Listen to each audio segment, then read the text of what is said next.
I'm going to let everybody try to get us to our StreamYard here into the TexAgs post-game wrap. A&M falls 30-24 to South Carolina in a game where they fall behind inexplicably 17-0 and had a chance to win that game in the fourth quarter, but not good enough. A game where we saw Connor Wegman play a little bit, but not the way we wanted to see Connor play in this one. Haynes King goes down in the fourth quarter. They weren't lighting it up, but it was maybe one of their best offensive games. It doesn't matter, though. If you're not scoring touchdowns, who cares? What are we doing out here if we're not scoring touchdowns, guys? This post-game wrap is brought to you by Higginbotham Insurance. You probably only think about insurance when you need it, but at Higginbotham, they think about your risk for you because they want you covered all year long. They start by listening and end with a custom solution that fits your needs and your budget. They do it all. Home, car, health, business, employee insurance. Higginbotham has you covered. Higginbotham, a place that leads your value, so your value leads. Call Tyler Smith up at 979-871-3162 or visit higginbotham.com. All right, so I don't know how many games this is now. Let me just try to think about it. But another game where A&M was not ready to go when the game started. The Sam Houston game, offensively, they were not ready to go in that game. We can go through a bunch of them. Appalachian State, obviously. Arkansas, obviously. I mean, they fell behind, 14-0. They started okay against Miami. I'll give them that. They scored, a field goal to start that game. But how many times Mississippi State, how many times have we seen this team start a game off so poorly? Another one, 17-0 with 9 minutes left in the first quarter. Mistakes. How many guys go off sides, false starts, just dumb penalties, lack of offense, special team blunders, 21 points. At one point you're thinking, all right, hey, this team's about to 24 points. That's like the season high outside of Sam Houston. Haynes King was all right, but does throw a pick and could have had several more interceptions than that one. Unfortunately for him, he gets hurt.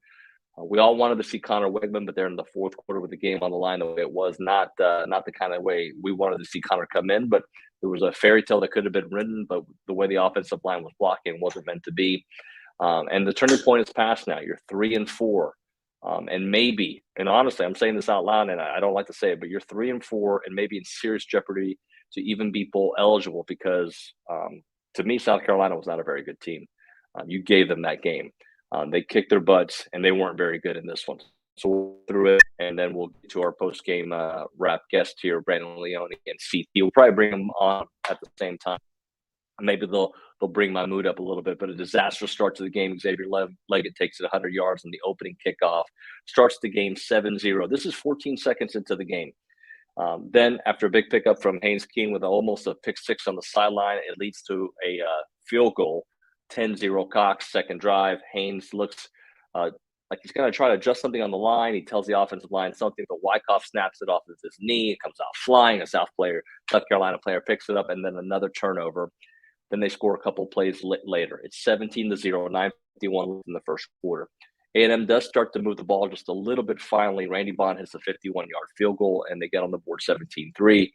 Then a little bit more good luck. Bryce Anderson with the strip and takes it, and the ball, A&M gets it 17-3 at the end of the first quarter. They settle on 3 points, 17-6 South Carolina. Then A-Chain goes on a heck of a drive, maybe the best drive of the year there by the team. They go 95 yards. And driving was a third run from the chain, a 15-yarder. Haynes King looks to almost slip, stays up, then pops Max Wright, who gets the touchdown, his second career touchdown there at South Carolina. They go for the 2-point conversion. They get it, 17-14. You're starting to think, okay, well, maybe that's the turning point.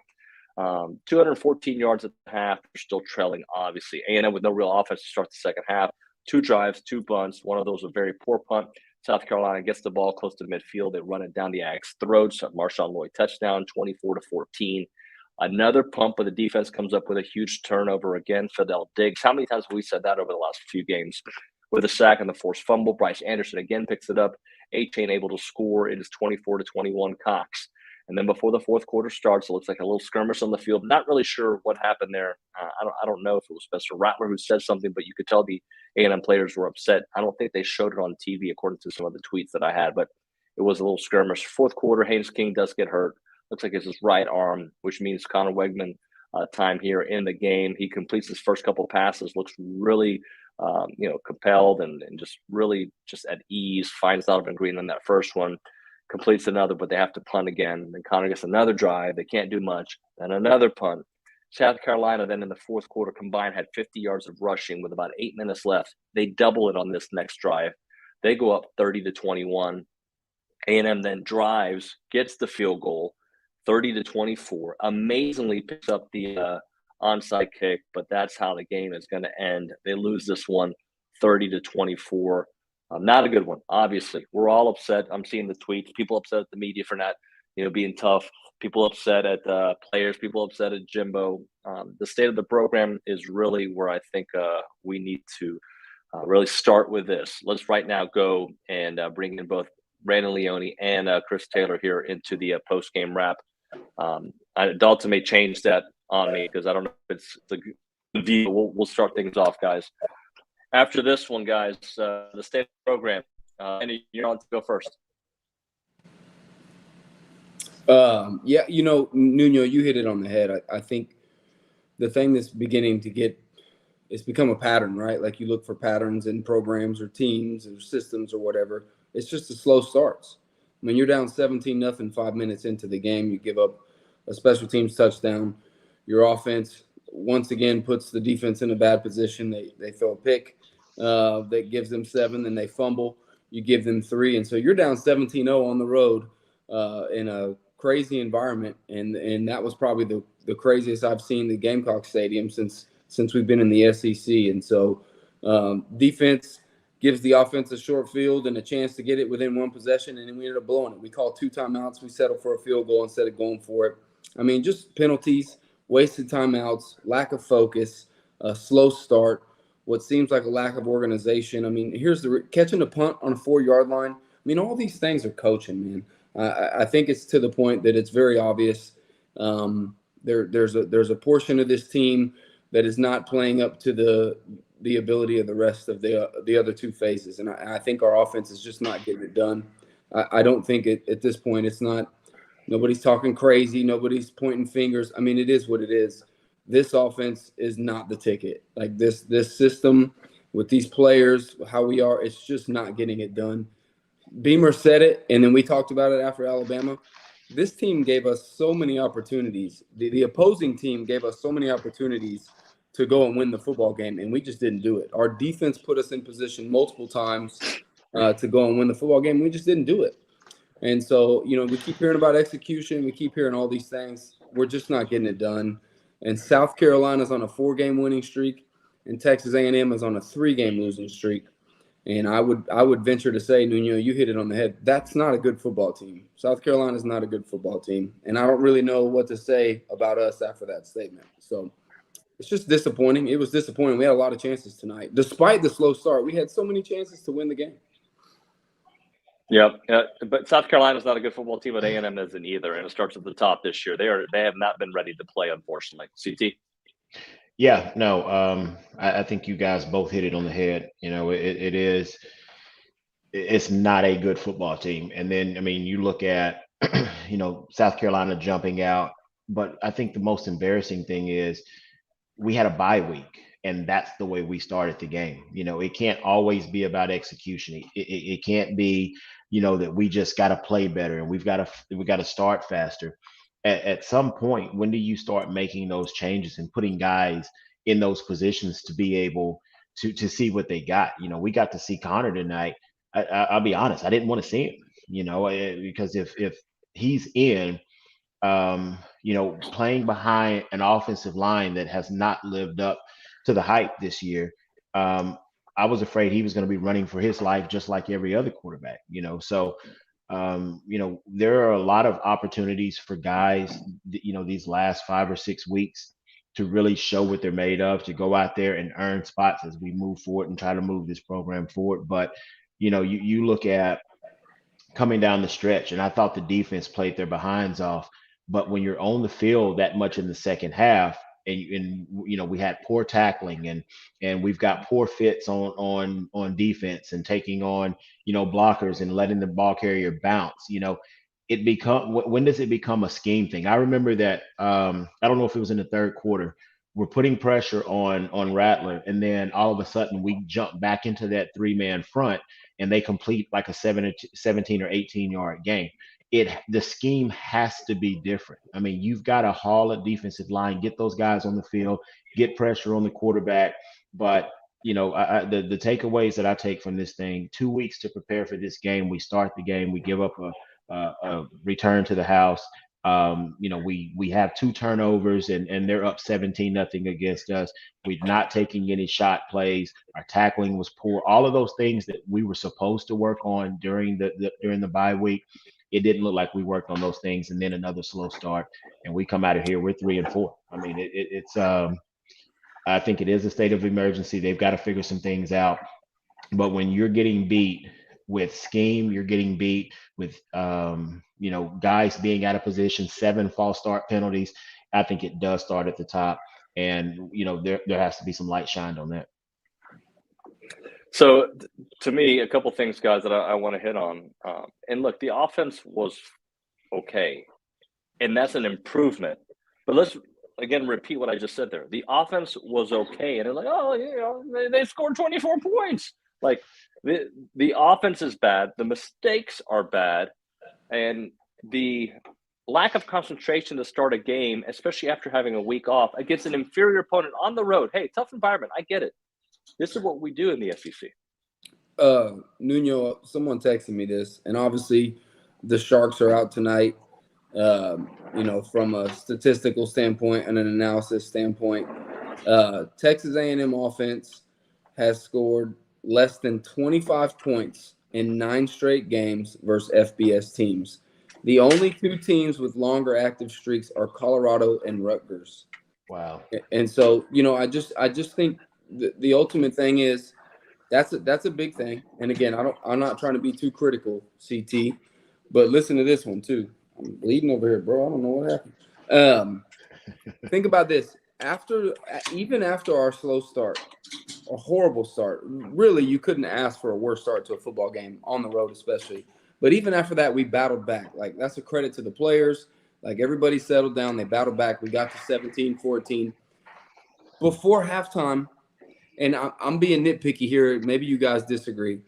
52 seconds left with 1 timeout. We should have had 2. We wasted 2 timeouts when we settled for that field goal. Poor clock management. Why not take a couple shots downfield with Evan Stewart, Chris Marshall, Yoki? Why not at least try to get down there? We did a little draw to Devon or off tackle run. Then we go in very, very conservative. Yeah. Then we come out. We had taken momentum, David. We were down 17-14, but we had taken momentum. We come in out of the half and we punt. You know what I'm saying? And then defense gives us an opportunity again, and then we don't go score. So I just feel like there was a lot of opportunities there for us to be in the football game, and we never capitalized on them. We did capitalize when the defense created a turnover, but that's the only time the offense moved.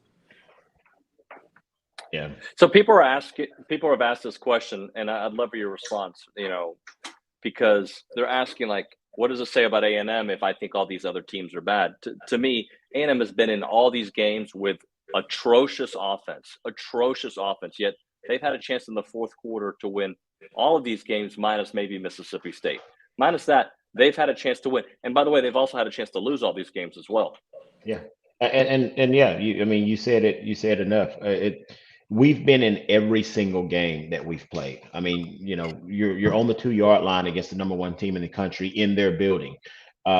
Your Appalachian State, that game shouldn't have been as close as it was, but it is what it is. I mean, you look at all the games that we have lost, with the exception of Mississippi State, we've been there. I think the defense has played well enough to win all of these games.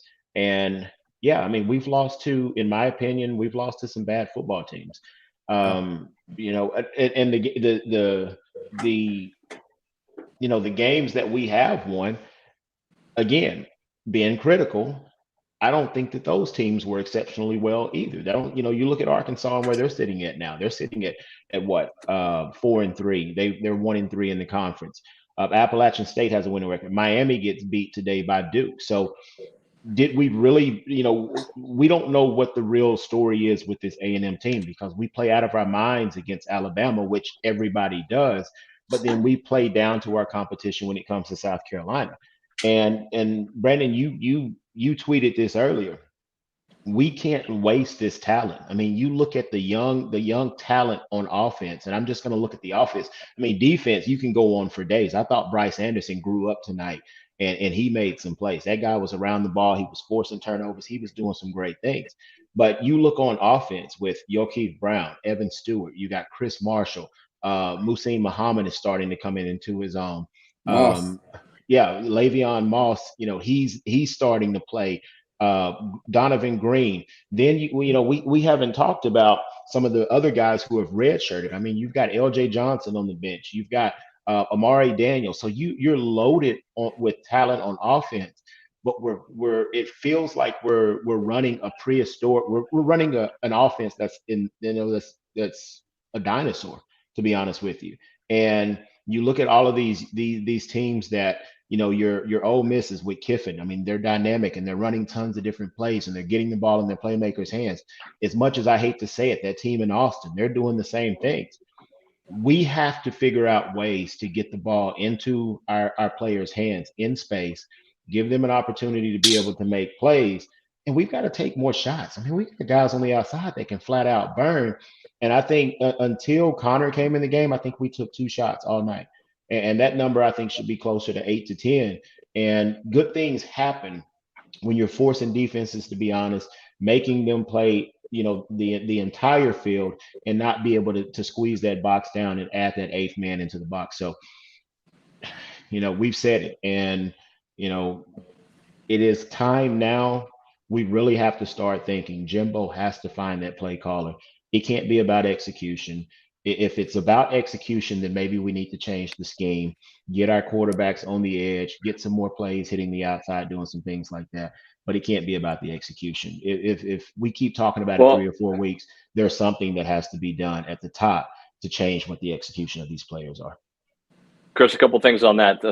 You're exactly right, except that's where we are. We're still in the middle of the season, and they're not getting rid of Jimbo, and they're not bringing in an OC until at very minimum December, at the very earliest, I should say.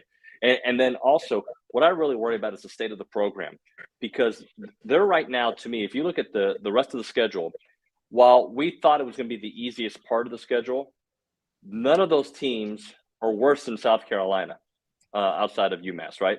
And what are the current players thinking?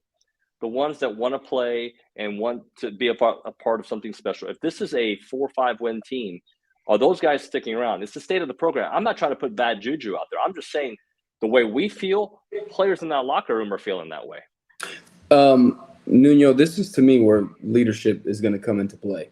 And I think for me, I wrote this in my article the other day. You can accomplish anything in life as long as you're not worried about who gets credit. If Jimbo Fisher will just get out of his own way and accept responsibility, in my opinion, for a putrid offense, for an offense that has taken a team that has one of the top 5 most talented rosters in the country, and we are one of the bottom 5 offenses in the country. If after this point, after being 3 and 4 in year 5 of his team, this is his team, this is his program, this is his staff, this is his roster, there's no more holdouts left, this is Jimbo Fisher's team. I think if that dude could literally look in front of his football team and his staff and say, man, what I'm doing on offense is not getting it done. I need some help. Dickie, what are you thinking? Craig, what are you thinking? Like, open it up to the team. Be willing to be humble. Be willing to change, because something has to change. I feel bad for the defense, because I think the defense has battled their tail off. I think DJ Durkin has bailed this offense out so many times, and this young, talented defense has fought so hard to only just get nothing back from the offense. And so, in my opinion, it would go so far if this guy would just look at his team and say, man, I got to make a change, guys. Yeah, we need to execute. Yep, we need to do those things, but I need to change because I'm the leader of this program. And if he doesn't, you're right, Nuno, we can't call anybody in to the rescue right now. So he's got to either be able to be self-reflective enough to change or nothing. I mean, it's just going to be, it is what it is. I mean, right? I mean, we all know how many times we're 3 and 4. Everybody knows what's going to happen the rest of the way if something doesn't change right now, like with this team and with this staff right now. Then big changes need to happen after the season, but something needs to change right now. I think if we're Guys, not careful, you can see this team. We can go one or two directions. We can band together and play as a unit, or you will start to see these guys quit, and that transfer portal will be active, after the season. So it is. State of the program is in the balance right now. I think some things has to change. Leone, you hit it on the head. But we've got to change some things and change them in a hurry. Yeah, I mean, let's assess Connor Wegman's performance. It wasn't, the game saver that we all wanted it to be, the fairy tale story that we wanted him to come in the fourth quarter and save the day. That didn't happen, but the kid looked pretty good at times. This is one of my only really big I have a lot of things I was frustrated with tonight, but Wegman comes in, kind of a quick change, right? Like Haynes hurts his shoulder, defense gets a stop, he comes in, he goes 2 for 2. And then the game's hanging in the balance. We're kind of at midfield. Defense has really been the only thing that's done anything tonight. A couple good drives on offense, and we punt. You know what I'm saying? And I get it. Like, I think we ended up stopping them and we got the ball back. But in my opinion, you want to instill confidence in this young man. He's coming in the game on the road. He completes his first 2 passes with protection not really being that great. It's 4th and 2. You're kind of at midfield. Why not go for it? Because if you go for it and you get it and you're only down 3, like that dude's probably thinking, okay, I can do this. I completed my first 2 passes and we got a conversion. And you pull him, you play super conservative, and then and we don't, do anything after that with him. But I thought he played well. He made some good throws downfield. He wasn't afraid with it. The double pump when he held on to it and almost threw that pick, that was the one thing where I was a little nervous. But it's hard to assess Wegman's real talent based on the offensive line's performance tonight and being on the road in a tough situation. I personally hope it's his team the rest of the way, because at this point you literally have nothing to lose. Like, you got to start feeding all these freshmen. You got to let them know, like, hey, this is the future. So we'll see what happens, but I'm not down on Wegman. I'm still fired up to see him in there and have a full game. Yeah. Personally. I mean, I thought that, you come in and it is that sudden change, and you've got to come in and you've got to step in and be the guy.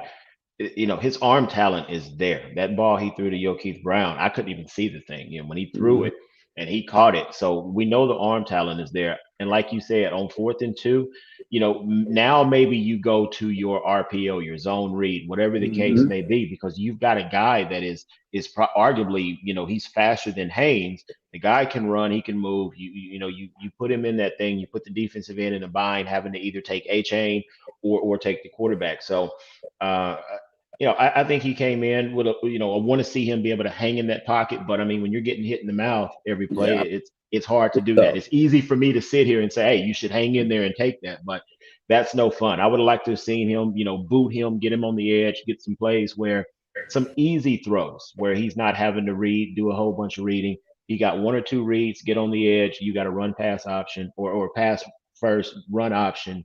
And I thought it would have helped him settle into the game a little bit more. But I think the future is bright for him. When we got him, I was excited about it. And I think the time's now. Johnson's hurt. Haynes is hurt again. I think the time is Connor. I think you ride him the rest of the season. You let him learn, and you get ready. You get ready for what the future may hold for this program. I'm sorry, I put this. I haven't put a bunch of these up yet, but I put this one up from Chris. He goes, "I give you guys credit, TexAgs. Y'all stay optimistic, but I'm 1,000% man. I'm an Aggie. Will always ride, but I ain't blind or stupid." I'm sorry. Let me know when one of us sounded optimistic, because right. Because look, when we do these shows, I sometimes have to do this on the radio show. On a 3-hour radio show, you have to examine things from all layers, right? There is nothing positive that came from this. There's nothing that I can look at and feel good about it. That being said, I'm gonna hope that they figure things out to keep players here for next year. Nuño to make an appearance next year and not be next decade Nuño, right? Like I want it to be because there is a lot of talent here. This has been a poor job this year from the coaching staff. There's no doubt. Nobody's saying it's been a good job.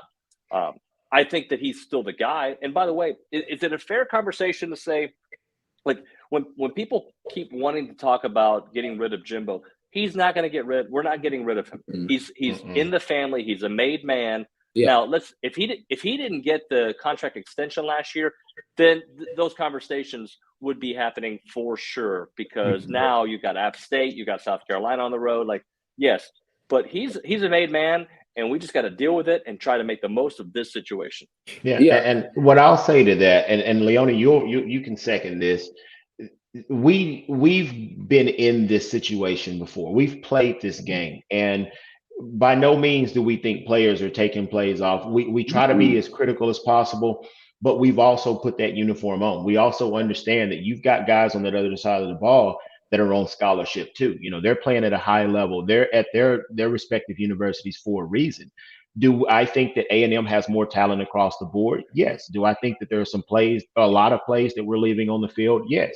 But I'm also understanding that as a player that has worn that uniform, it's not always as cut and dry and always as easy as we would love it to be as we're watching it on TV. So I don't think that those guys just, they sat around, they didn't do any practicing, they didn't do anything. I think that they're working hard. Nobody walks out there and says, "Hey, we want to lose the game."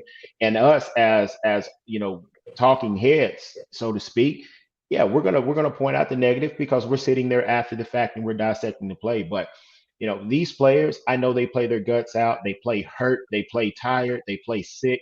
They do all of those things, and I don't think that we give them enough credit for how hard that they do play and their desire to win. So no, we're not sitting here and we're sugarcoating things. We're calling it like we see it. We're critical of the things that need to change. But I'm also always going to say these guys, I know they play their nuts off every single day. They're going to practice hard. They're going to do the things necessary because, this scholarship is year to year. It's not guaranteed. And these guys want to win. As a competitor, you want to win a football game. You never walk out there and say, you know what, I look good out here, but I don't want to win this game. So, we're going to be critical. We've worn that uniform, and man, we're not naive to it. Yes, some things need to change, but I don't doubt that these guys are playing as hard as they can. Oh man, Yeah. there's absolutely no doubt that these kids are playing hard, and I think that's the frustration from us. It's not for me. It's not. And plenty of people have said, "Oh, Leone he didn't do nothing today. And what did he do?" And that's fine. But here's what I can tell you: this is a very talented football team from a roster standpoint, the most talented we've ever had. And yeah, we have injuries, and so I think my critiques are for the coaching staff, for the men that are being paid to put these young men in position to succeed. And I think that that's the thing that I want to see change. I'm optimistic because I know that we have talent. And we've touched on this. No team besides Alabama, Georgia, and Ohio State has out-recruited us at a better pace or rate in the last 4 years. And that's why this is so disappointing. That's why this is so frustrating. That's why we're all upset, because no one expected us, to be in this position with the roster that this staff has compiled. But they're not getting it done.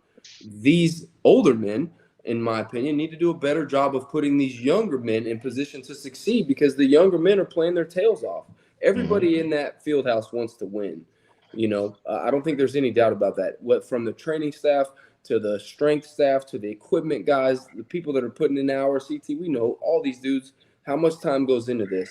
But just the reality is, and we're all grown professionals outside of the TexAgs postgame show, they're not getting it done. And it's disappointing. It's frustrating. And so, yeah, that's our job, man. That's what they ask us to do, is get on here and be critical. But it's hard to be super critical about something that you love. I love this program. I hate where they're at, and I know they can do better. I hope, like Nuño said, that they'll step up, man, and that they'll change. And because the narrative has to change, Nuño. And y'all, this is my last thought, right? Jimbo's job at this point is to save the program going forward. You need to put 15 in as the starting quarterback. You need to highlight Le'Veon Moss, Keith Brown, Chris Marshall, Evan Stewart. Keep all those same guys on the left side of the line of scrimmage. Take your wounds, but feed every single player that's a freshman and sophomore going forward. Commit to them. Roll in your veterans that have been there. Show them that you're going to change to put them in a better position than to succeed, so they're not like, damn, man, I'm a top 20 player in the country and I'm going to go 8-4 for 5 years. They got to do something in the home office right now to change and show these young players, like, we're going to highlight your talents. This is y'all's team going forward, and we're going to cater to you because the game has changed, man. It ain't like when me and CT played. The game has changed with the portal. Transfer portal was different. I mean, Different. a lot has changed, man. It's not like it used to be. No. Yeah, like Jimbo. And no, we're not on Jimbo's staff. No, we don't get to make the decisions. Look. The bottom line is, the program is from the highest of highs, beating Alabama, to then having some pretty lows, and then getting the number one recruiting class regardless, and thinking you're on top of the world, to Jimbo going at it with Nick Saban and thinking, wow, man, we've arrived, to where you are not right now. Guys, it couldn't be worse. It could not be worse. Yeah. I mean, listen, you want to hear not optimism? App State lost to Texas State and James Madison. All right. You know what I'm saying? I mean, this is, we're being as positive as we can. We're pointing out flaws as much as we can. But listen, we're as disappointed as any of you. None of us are as disappointed as those players are. My challenge to everybody is to continue to support the players and to rally around them, because at the end of the day, you still have every week you have an opportunity to go improve something, and these young men have an opportunity to show their pride, their personal pride, right, to go out there and play hard, and they have been. But yeah, man, this is a tough spot to be in, man. This is as frustrating as it could be. I never in my wildest dreams thought that we'd be having this conversation 3-4 with Nuño sitting in Columbia, South Carolina, all stressing out about where we're at. I just would have never envisioned that personally. Yep. Well, we will be doing a Luchador podcast tomorrow with Billy Lucci, and I'm sure after a night to sleep on it and think about it, we'll have more to be upset about and more to examine as well. CT and Brandon, any final thoughts as we close the post-game wrap? Just for me, man, there's still a lot to be excited about with this program. I mean, the players have not changed. And so you have a lot of young guys. We have a lot of talent.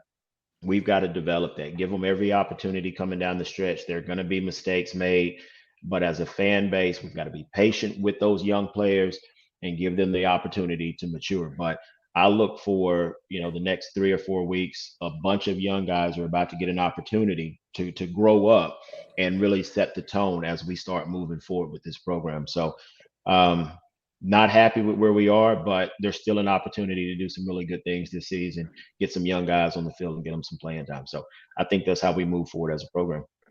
Absolutely, man. Brandon? Yeah, no, I agree, man. I am praying and hoping with every positive Aggie fiber in my being that the big dog in there, Jimbo, can make some changes, man, because I do believe that you can change the narrative. I do believe there's elite talent at the freshman and sophomore level on this football team. And I think if we can find a way to highlight them, stay positive, and keep pushing through, that, we can still finish strong. But, man, we got to have a zebra change its stripes, Yeah. Gentlemen, thank you very much. We'll catch up with you next week after Ole Miss. Brandon Leone and Chris Taylor. All right, 30-24 is your final. A&M falls there to South Carolina. First time they've lost to South Carolina. And look, I didn't think South Carolina played necessarily a very good game, but they did when they had to, right? They started the game strong. They finished the game strong. So props to them. Too many issues on the A&M side with too many penalties, lack of scoring touchdowns. There's so many things to get into. And we'll certainly do it throughout the week, and of course tomorrow on the Luchador podcast. My thanks to everybody watching, especially the ones who don't even like A&M, that like just to feel. Thank you for helping our numbers out and helping our NIL fund. Maybe we can score a touchdown with that here in the future. Thanks so much. We'll talk to you guys soon.